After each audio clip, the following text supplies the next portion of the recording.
One thing I love that I've learned with investing now that I teach my clients and I try to emphasize as much as I can with my community is exactly what you just said. It's like from a tangible standpoint. If we need to buy a new car, instead of me just shopping for a car and looking at my household budget and figuring out how much can we afford minus our salary and expenses, I'm actually doing the opposite. I'm going and looking on the MLS and seeing what properties can I find that create a certain type amount of cash flow that can pay for this car for me. Because the beautiful thing is, if I go the first route and I just take it from my salary, once that money is gone, it's gone. But the thing I love about real estate is that, real estate, the verse, God's mercies are new every morning. Real estate checks are coming every month. And so even when that car is paid off, because I have that cash flowing asset, it's going to continue to fund and cash flow my life in all sorts of ways. And so that's what working on the scarcity, that those limiting beliefs, all those things really does help to serve you long term through real estate. And I love that. Oh, you said something that made me think about this quote. Because you talked about how before you had the knowledge, there was a fear around risk, and how now increasing your knowledge has actually given you the confidence to understand that there's multiple types of options. And so now you don't feel like you don't have as much fear.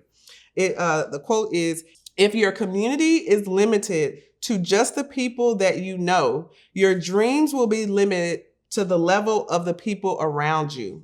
This is why it's so important to get uncomfortable so that you can get comfortable and meet people and expose yourself to other people who are growth-minded, who you admire, who you trust, who you just want to be friends with and learn from. Honestly, we learn from each other, Erika actually was the person who inspired and really encouraged me to host my conference. After going to the real estate conference we went to, she's like, these women, she's like, Erika, what? Your ability to be a real estate investor, the more the current power structures will stay in place and thrive. So that's the first thing, is you have to actually see your lack of knowledge of that's actually the way oppression moves.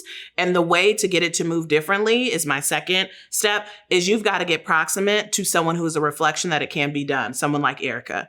And so if you're just like, I have this desire, I don't know what it looks like, then that is a sign for you that it's time to actually make a decision to actually get proximate to the actual reflection of what you're trying to do, because it's absolutely possible. Right. It's just a matter of you going out to find it and making the decision to move forward and say yes. If we started seeing money as a tool, and instead of like the end goal, I think our mentality would shift from having to work so hard all the time. Because now money becomes the hammer and the nails. So what are you going to build with the money that can make more money? Yes. Instead of, you out here building every day just trying to get money. Yeah. Well, you're going to be building forever. Yes. And as a music artist, what I told a lot of people was, because musicians and athletes are similar. Like, we have a window of earning, like high earning potential. Yeah. So, you may have 5, 10, maybe 15 years of like a high earning potential. Yeah. And if you don't see money as a tool, you're the tool. Woo. So now I have to. I see like shucking and jiving. You hear me? That's what I see. You hear me? Yeah. So now all we doing is beating up our bodies, jumping on stages, entertaining people, running up and down football fields and basketball courts. Yeah. And we haven't learned how to take all of that effort and money that we've garnered and figure out how to put it in places where it's now making us money, which is the reason why I did some real estate on the side, and then I was like, I'm not proficient at this. Erika. I remember you kept coming to our house. Man, put me on, man. Listen, because I was like, man, I'm beating up my body. I'm working hard all the time. Right. This money's got to do something else other than just be turned into cars and liabilities. I need some assets. Yes. So I'm calling Erika. Yes. I remember, having this financially phenomenal year, and I was like, man, I need to add to, my portfolio or figure something else out. Yeah. And I started thinking through stuff, and I was like, maybe I'm get a McDonald's or a gym. Yeah. And as I started going down the pathway of thinking through these things, I learned I'm just buying a job. I don't want to buy a job. You don't want to get money to buy another job. Right. You want to get money so that you don't have to work as hard. Right. You want your money to work for you. That's what the uber wealthy people do. Their money works for them, so they don't have to do that work. They can spend their time doing other things that make bring a them difference. Joy. Exactly. Yeah. And focusing on the things that you're competent at, things that again, you said it, as African American people, you got to think we're coming from, just go all the way back. Yeah. Slavery. Yeah. Slavery's over with. Yeah. Right? And we left with nothing. Nothing. Literally June sitting 19, on the side of the road. 1865. Nothing. So now you're free. Yeah. But you have no property. Right. You have no land. Right. You have no source of income. Right. So you've got to figure out how to survive. So that's the trajectory of our ancestors and where they come from.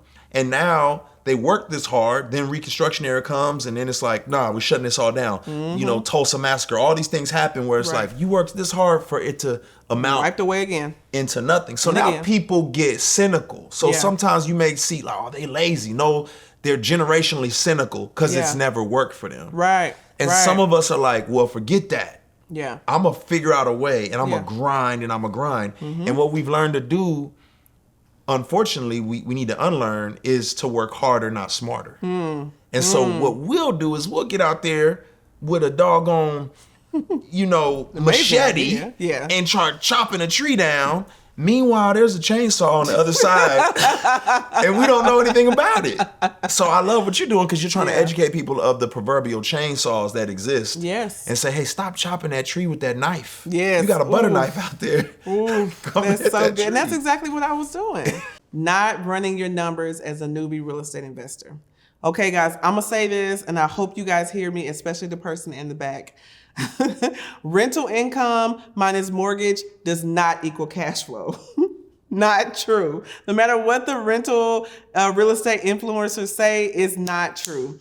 I have a student who actually came to me and joined my mentorship program. She had a couple properties by the time she joined my program, and she wanted to learn how to actually run her business like a business. She wanted to take it seriously because with her couple properties, she's seen that there was opportunity there to really do something with this.